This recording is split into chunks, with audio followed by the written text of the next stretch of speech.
continua. Livro que é a ideologia Marilena Shaw e a concepção marxista de ideologia.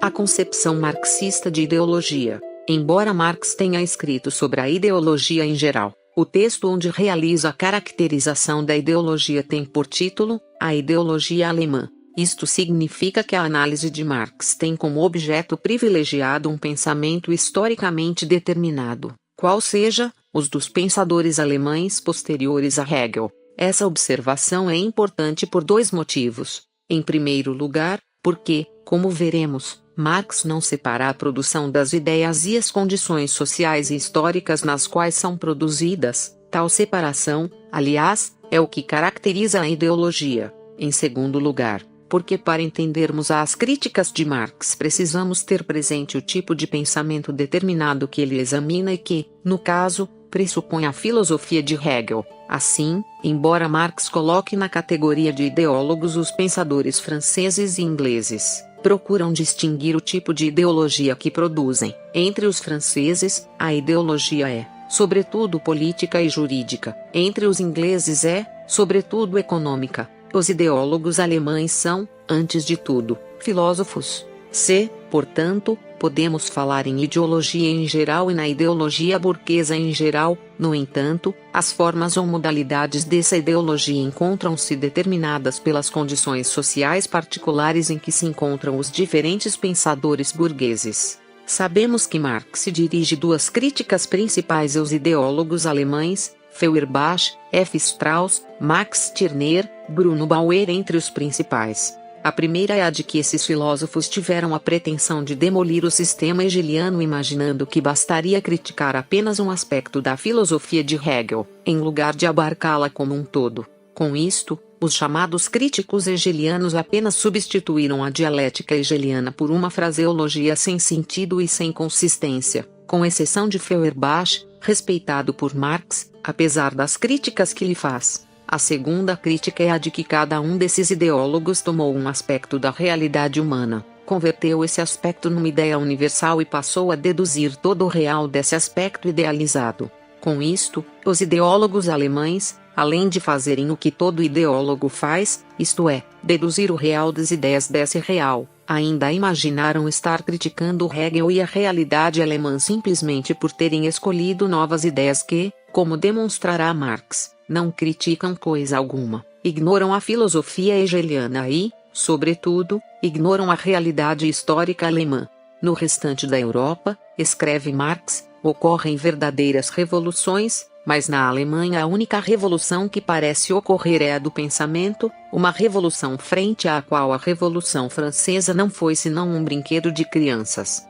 Marx afirma que para compreendermos a pequeneza e limitação mesquinha da ideologia alemã é preciso sair da Alemanha, ou seja, fazer algumas considerações gerais sobre o fenômeno da ideologia. Essas considerações, embora tenham como solo a sociedade capitalista europeia do século XIX, têm como pano de fundo a questão do conhecimento histórico ou a ciência da história, pois, escreve Marx, conhecemos apenas uma única ciência, a ciência da história. A história pode ser examinada sob dois aspectos, história da natureza e história dos homens. Os dois aspectos, contudo, são inseparáveis, enquanto existirem homens. A história da natureza e a história dos homens se condicionarão mutuamente. A história da natureza, ou ciência natural, não nos interessa aqui, mas teremos que examinar a história dos homens, pois quase toda ideologia se reduz ou a uma concepção distorcida desta história ou a uma abstração completa dela. A própria ideologia não é senão um dos aspectos desta história. Sabemos que Marx concebe a história como um conhecimento dialético e materialista da realidade social. Sabemos também que entre as várias fontes dessa concepção encontra-se a filosofia hegeliana, criticada por Marx, mas conservada em aspectos essenciais por ele. Para que a concepção marxista de história, da qual depende sua formulação de ideologia, fique um pouco mais clara para nós, vale a pena lembrarmos aqui alguns aspectos da concepção hegeliana. De maneira esquemática e, portanto, muito grosseira, podemos caracterizar a obra hegeliana como 1. um trabalho filosófico para compreender a origem e o sentido da realidade como cultura.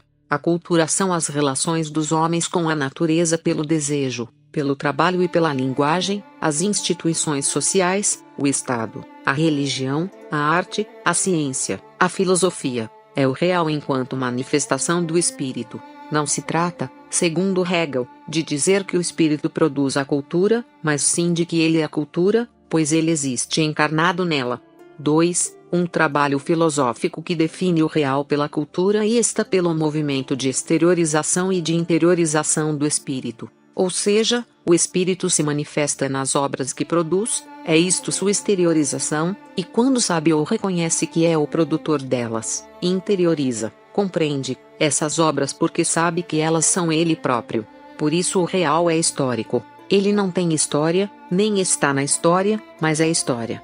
3. Um trabalho filosófico que revoluciona o conceito de história por 3 motivos. Traço em primeiro lugar, porque não pensa a história como uma sucessão contínua de fatos no tempo, pois o tempo não é uma sucessão de instantes, antes, agora, depois, passado, presente, futuro, nem é um recipiente vazio onde se alojariam os acontecimentos, mas é um movimento dotado de força interna, criador dos acontecimentos. Os acontecimentos não estão no tempo, mas são o tempo. Em segundo lugar, porque não pensa a história como uma sucessão de causas e de efeitos, mas como processo dotado de uma força ou de motor interno que produz os acontecimentos. Esse motor interno é a contradição. Em geral, confundimos contradição e oposição, mas ambos são conceitos muito diferentes. Na oposição existem 2 termos, cada qual dotado de suas próprias características e de sua própria existência, e que se opõem quando,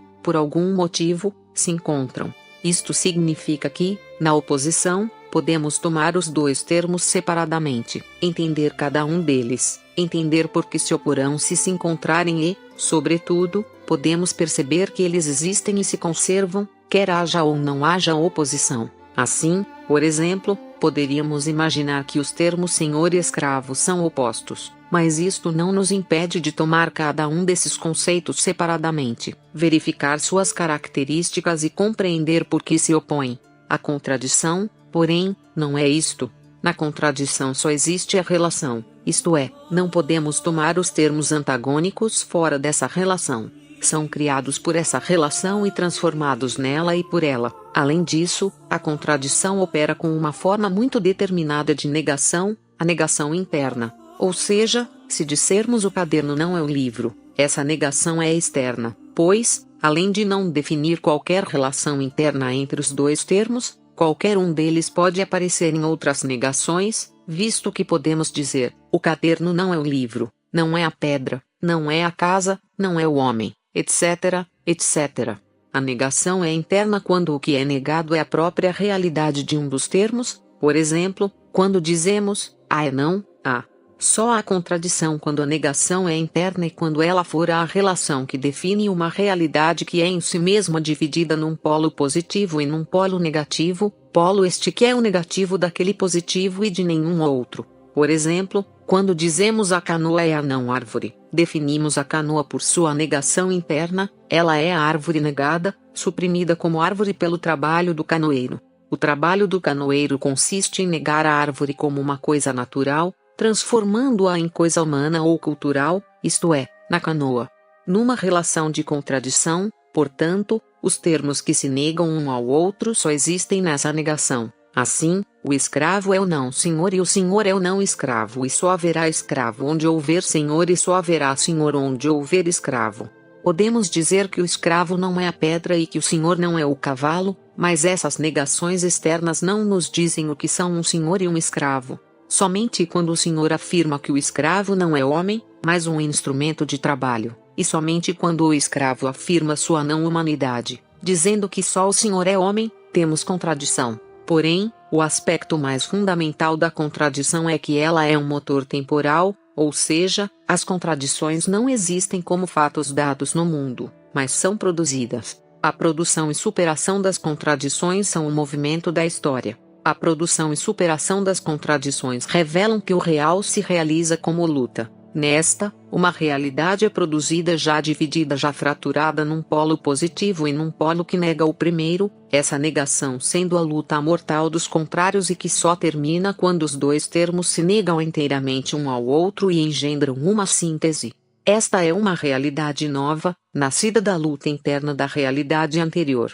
Mas essa síntese ou realidade nova também surgirá fraturada e reabre a luta dos contraditórios, de sua negação recíproca e da criação de uma nova síntese. Em terceiro lugar, portanto, porque não pensa a história como sucessão de fatos dispersos que seriam unificados pela consciência do historiador, mas, sim, pensa a história como processo contraditório unificado em si mesmo e por si mesmo, plenamente compreensível e racional. Por isso Hegel afirma que o real é racional e o racional irreal. 4. Um trabalho filosófico que concebe a história como história do espírito. Este começa se exteriorizando ou se manifestando na produção das obras culturais, sociedade, religião, arte, política, ciência, filosofia, técnicas, etc., numa perpétua divisão consigo mesmo, isto é, a produção do espírito são contradições que vão sendo superadas por ele e repostas com novas formas por ele mesmo. Esse trabalho espiritual prossegue produzindo novas sínteses, novas culturas, até que se produza a síntese final. Esta é produzida no momento em que o espírito termina seu trabalho, compreende que o realizou, que a cultura é sua obra, e se reconcilia consigo mesmo. A história é um movimento pelo qual o que o espírito em si, as obras culturais, se torna o que o espírito é para si, compreensão de sua obra como realização sua. Esse momento final chama-se filosofia. A filosofia é a memória da história do espírito, e por isso Hegel diz que ela começa apenas quando o trabalho histórico terminou. Ela é como o pássaro de Minerva, a deusa da sabedoria, que só abre asas na hora do crepúsculo. Continua. Livro que a ideologia Marilena Shaw e a concepção marxista de ideologia.